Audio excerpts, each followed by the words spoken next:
Katero državo predstavljate? Grčijo.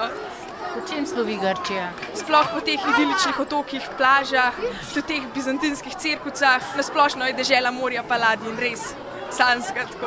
Kakšna pa je kulinarika, kultura? Je nasplošno zelo priljubljen ta tudi grški jogurt, pa te solate različne, caciki, pa tudi ribe, hobotnice, zelo različno, sploh morsko, a ne. Si sama že obiskala Grčijo? Ja. In kako ti je bilo všeč? Zelo lepo, res. Katero državo predstavlja osnovna šola Koroška Bela? Francijo, Nemčijo, Romunijo pa Malto. In po čem slovijo te države? Ja, vsaka drugače. Francija po sivki, Nemčija po piru, Malta ima veliko morja okoli. Romunija ima pa veliko živali. Kaj predstavljate na vaši stojnici? Katero državo? Na naši stojnici predstavljamo Češko. Češka je zelo znana po velikih risank. Naprimer, je to potem Krtak, risanka Krtak, Valček Smok. Glavno mesto Češke je Praga. V Pragi je veliko znamenitosti, naprimer stolnica Svetega Vida, potem Karloviški most, pa Češka je tudi znana zelo po pivu.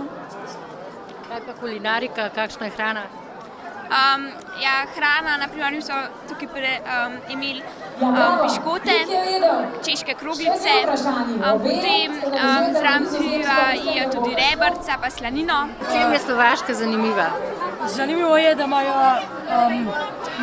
cerkve narejene samo iz lesa, nič železa ali kovine. Znane so tudi pšenična polja, pa kraške jame, ki jih tam lahko vidimo. Pa izumitelj pedala prihajajo iz Slovaške. Katero državo predstavljate na vaši stojnici? Na naši stojnici predstavljamo Švedsko, predstavljamo tudi kraljevo družino ter specialno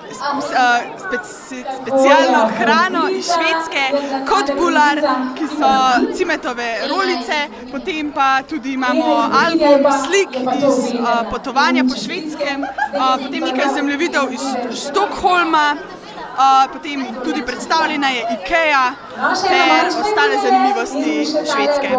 Kakšna je pa kultura na Švedskem?